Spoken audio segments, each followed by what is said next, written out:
Yep, the eclipse is going on. We only get about 80% here, so I don't know if any of that came out on the camera or not.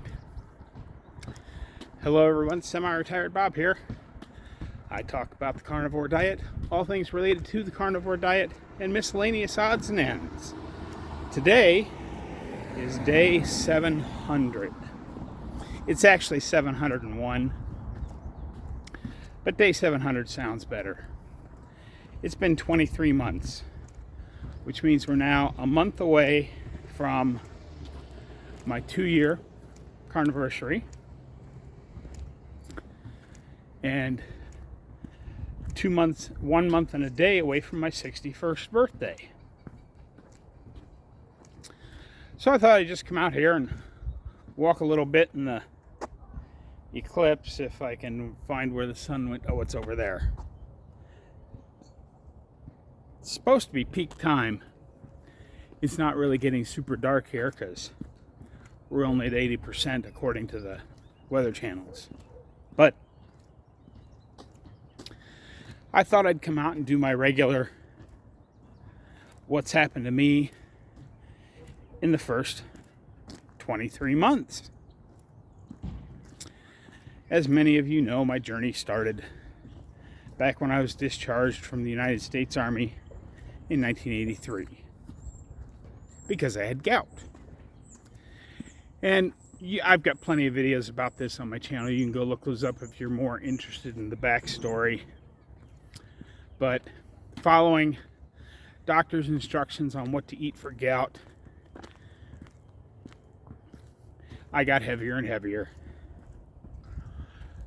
About 10 years ago, I think it was, I don't remember exactly, was diagnosed with type 2 diabetes, A1C 10.3.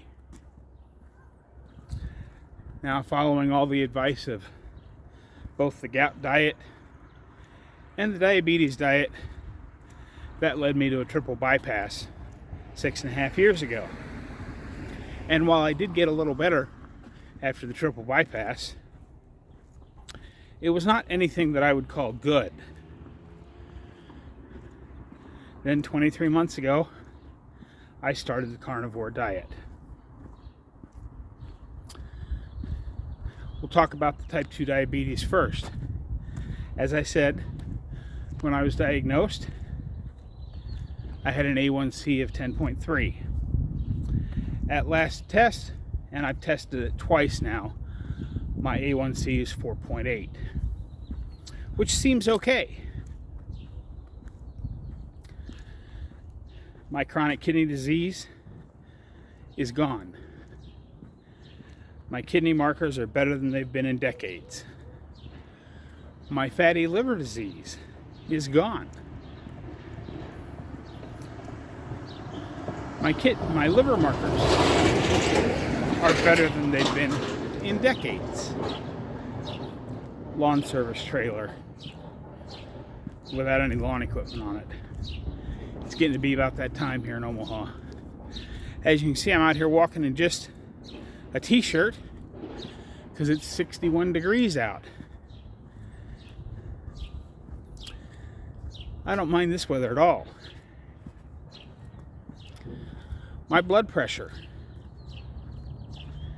even with 3 medications, was running between 140 to 180 over about 100, 90 to 100, somewhere in that range, depending on the day. So it was always a struggle to relax a lot to get my new DOT card every time my physical came up.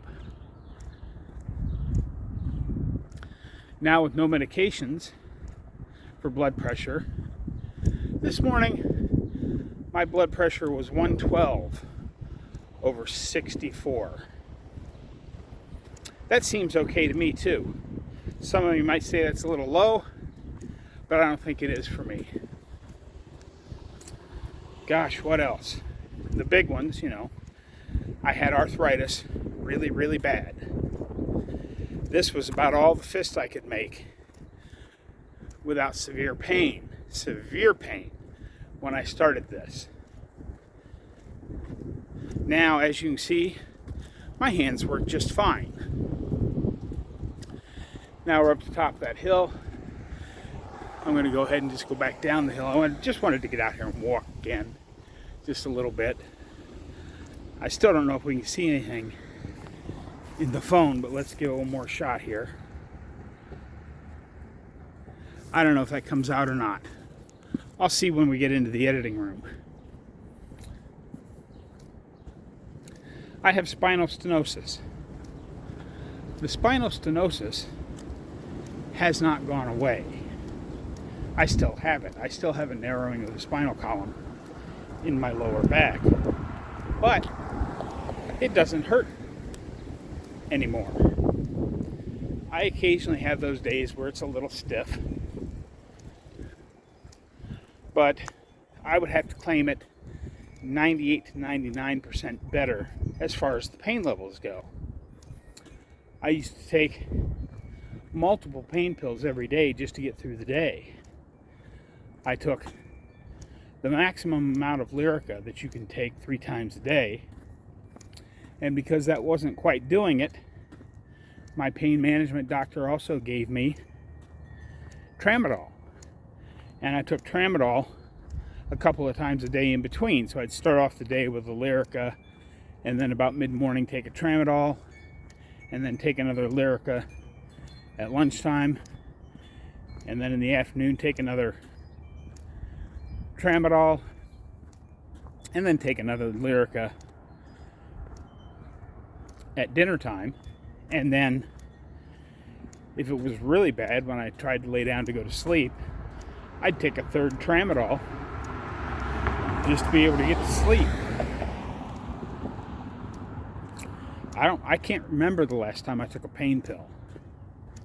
Speaking of pills, back when I started this, I was taking 13 different prescription medicines in the morning and 9 at night, beyond what the pain pills were.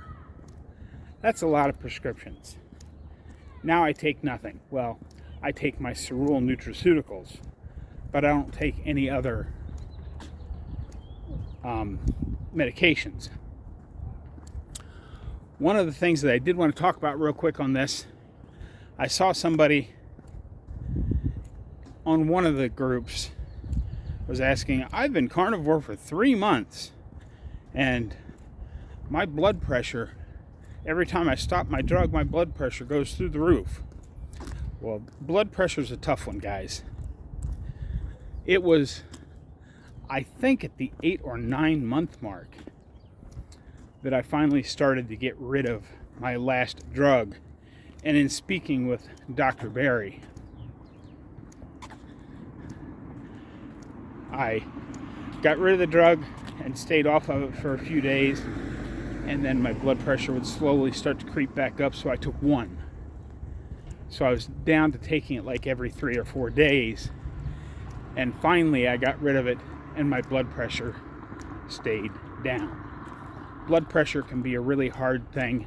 I know a lot of carnivores that have never completely mastered the blood pressure because they've been so metabolically ill for so long.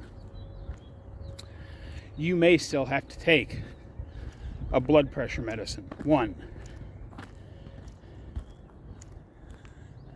Gout. The thing that started it all. You know, I used to have 3 or 4, sometimes 5 major gout attacks in a year, plus lots of little ones that kept me from doing pretty much anything. I have not had a single gout attack since I started this way of eating. Not one. I know some of you out there still have gout attacks. You're still probably eating something that's causing some inflammation for you, because meat does not cause gout. It just doesn't. If it did, I should be crippled over on the floor of my house, not able to do anything. And as a side effect to all of this, I lost 150 pounds in the first year. I've only lost about 10 since then, but I hover right around the 160 pounds down mark, plus or minus a couple of pounds. I don't check it very often anymore. I know I still have, I'm hoping that at some point my little roll that's around my belly will go away and my chest fat will continue reducing.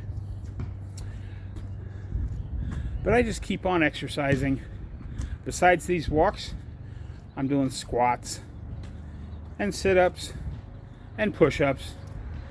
And again, you just have to do a little bit at a time. It's the 1% that I talk about all the time. Just do a little bit here and there, and you will get there. I could barely, if I was going to do a wall push-up, let me see if I can show you. I'll only be about this far away from the wall and pushing myself in and up. And that was about all I could do. And I'd do about 15 or 20 of those and my arms started to hurt. Now I'm down to doing real push-ups. On average, one time I pushed on and got to 45 in the first set. I'm averaging about 40 in the first set and then about 28 to 32 in the second set, because I just do 2 sets to exhaustion and then I'm done. I'm sure there's other stuff I forgot to cover, but we're approaching the 12-minute mark, so I'm going to call it here.